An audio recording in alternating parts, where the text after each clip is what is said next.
Welcome to the Unshakable Growth. I'm Esti, and let's get started. Welcome back to the Unshakable Growth podcast, where we talk about building confidence and growth and get inspired by different guest speakers, real life journey, and their experiences. So my name is Esti, and I am the host of this podcast. And if you are new here, I'm not always this confident. I used to be extremely shy and introverted. But 2 years ago, I made a decision to really work on my confidence, stepping into public speaking journey and learning how to live my life more boldly and authentically. I started this podcast back in 2025 as a way to share of my journey, and I also invited different guest speakers to share on their own real life experiences as well. I worked on it for a few months, but as I got a little bit busy with work, the podcast went on pause for a while now. So now that we are in March 2026, I would really want to bring this back to life again.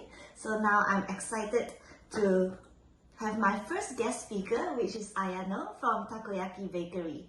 Let's get started. Ayano, can I get you to introduce yourself?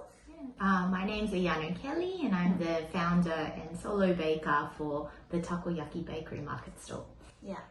Wow, that's interesting. I can hear that the name of takoyaki, it has a little bit of Japanese influence. Can you share a little bit more of how the name actually came into place and what do you actually sell? I love Japanese bakery, so I'm Japanese background. So the bakery is Japanese inspired sweet and savory goods. And the word takoyaki means an octopus ball.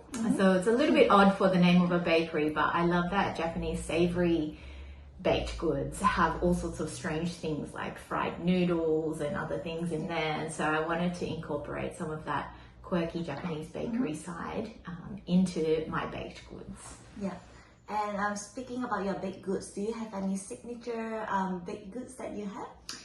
My signature sweet baked good is a matcha cookie. It's been evolving over time, so sometimes it has a mochi ball in the center, sometimes it has a daifuku in the center, sometimes it's the plain matcha cookie but with sea salt on top. So that's my signature sweet baked good, and my signature savory at the moment is chikuwa pan.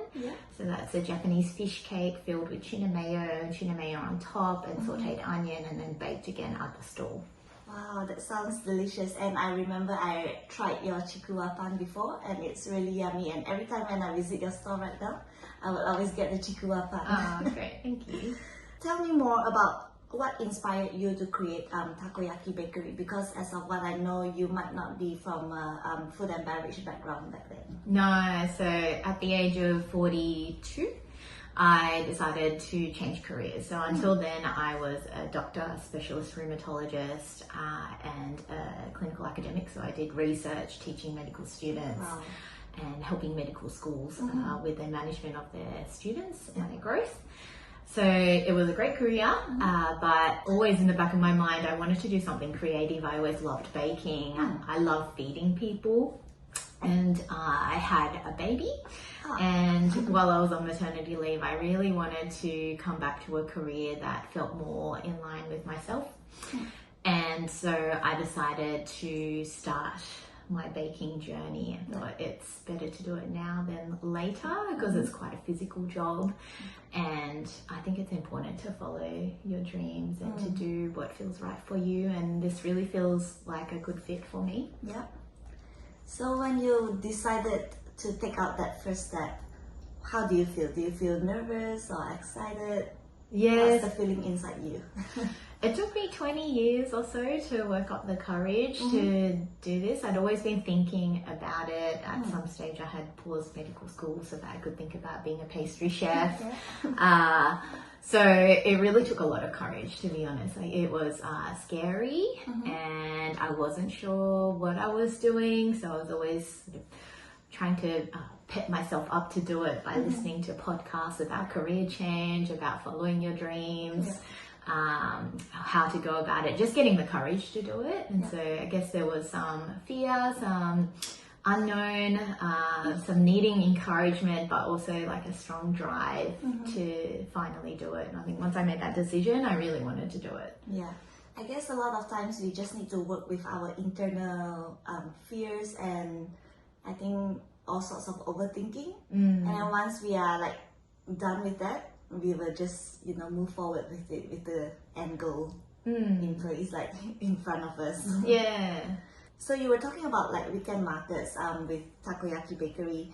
Can you share with us on the progress itself? Like what is the logistic or maybe business side of things? Business side of things, yeah.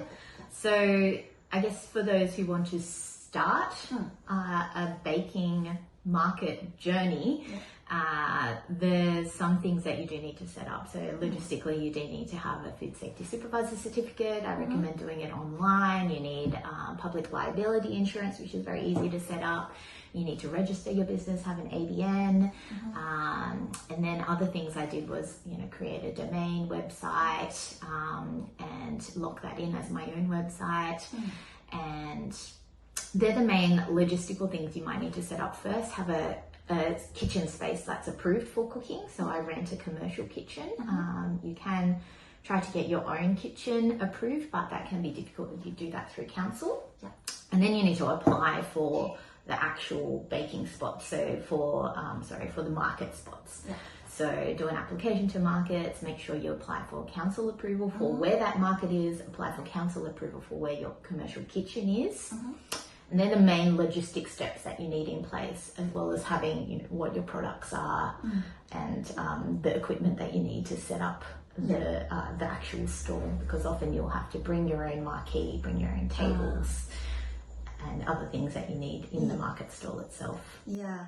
It seems like there is a lot of things to work on. Once all the licenses are set up, I think that's the most difficult part. Once you have the base set up, it would be easier along the way. Yes, yeah. I think once you get started, it gets easier and easier. And even the whole setting up process and packing down process, and everything gets a little bit easier. The baking in bulk, thinking about how to bring it to the market, keeping it safe for customers, keeping it as fresh as possible and tasty as possible for the customer as well. That all becomes easier, the logistics. There's a lot of things to think about, but I think first step is just to, I guess, get your things in place and then give it a go and then refine. Right. Would you be able to share probably some of your experience, maybe something that you find challenging in the beginning, but now it's like easier? Yeah, packing the car. So I had to, I think first few times I decided I would hire a van and pack the van, because in my mind there was so much stuff. But now I have like a tiny little Toyota Corolla, which is my market car, and I can fit so much in there, much more than I used to be able to. You know, you find spaces like underneath the chair, in behind the chairs, and exactly where to put everything. So packing the car has been a lot quicker, and a lot more. I can get a lot more in there compact for the space. Yeah, put things into the oven that I'm bringing, or put things into the sneeze guard box. All sorts of things. Yeah, so packing and setting up and packing down a lot more efficient now. One of the things that have gotten better. Oh, nice. I just wanted to share a little bit as well. Like I got the really great opportunity to collaborate with Ayano just last weekend for a weekend market, and actually see through the whole process of the baking prior to the market, and then packing the car, unloading the car, setting up the van. And then once you're done with the market, you do the same thing again. You pack it back. Yeah, and put it back clean into everything the car. up. Yeah, so I think I have so much respect to all the vendors. Like even before the market started, I've already felt like my back was hurt. Like my back was aching because of the heavy lifting and all. So I have so much respect to you and all the other market vendors out there as well. It's definitely a physical job that you mentioned earlier in the podcast. Yeah, I also, now stepping into that world, have a lot of respect for the people who do this, because it's a lot of hard work, a bit of a labour of love, and some really nice people out there, fellow market stall owners. I guess it's also getting the support from the people around you that keeps you to keep going in this market business. Yeah, one of the best things is trying other people's food, and when people feed you and you can feed other people, I love that. Yeah, that's good to hear. As mentioned, like it's a lot of labor work that we have put in there. What keeps you motivated to have these kind of weekend market almost every week? Was it every week? Yeah, I do about 3 to 4 a week at the moment. I think I have capacity to do a little. Oh, sorry, 3 to 4 a month. Oh. I have capacity to do a little bit more. Yeah, I think motivation really it's about knowing what I want to do and doing something that's in line with what I love doing. So I love baking, I like feeding people, I love nourishing people, I love creating. So it's difficult starting a small business, and in particular food is not the easiest industry because it's very physical, also can be difficult to make a profit, and all sorts of things. Market life can be hard because it's very weather dependent, people dependent, you don't know what's going to happen on the day.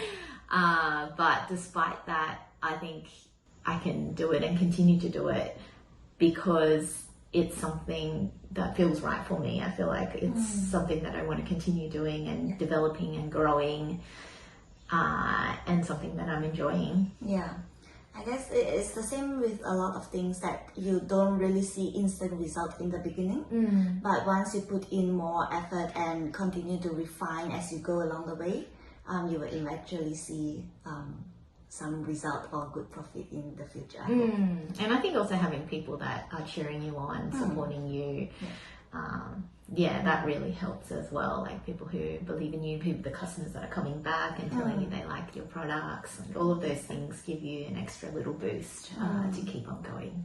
Oh, that's good to hear. And as we come towards the end of the podcast, I have just one last question for you. Do you have any other future plans with the Takoyaki Bakery for the year of 2026?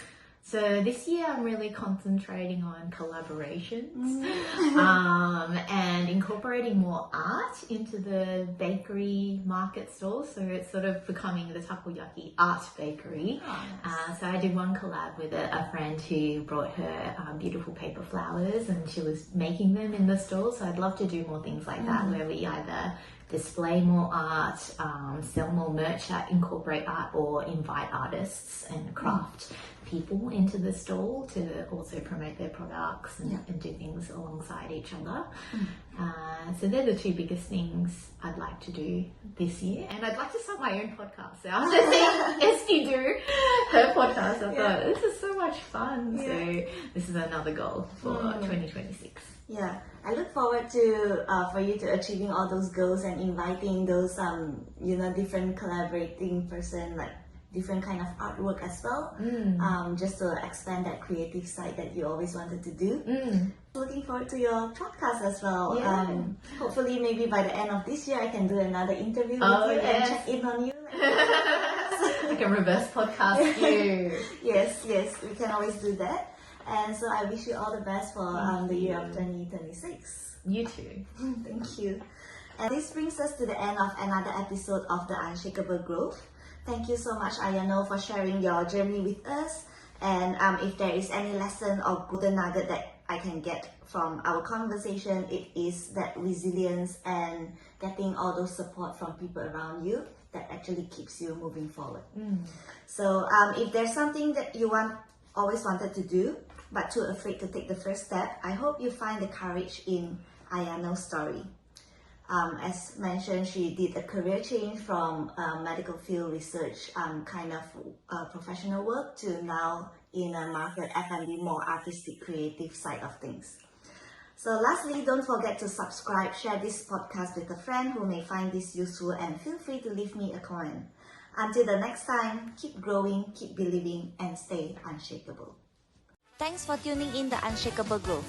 Stay unshakable, and I'll catch you in the next episode.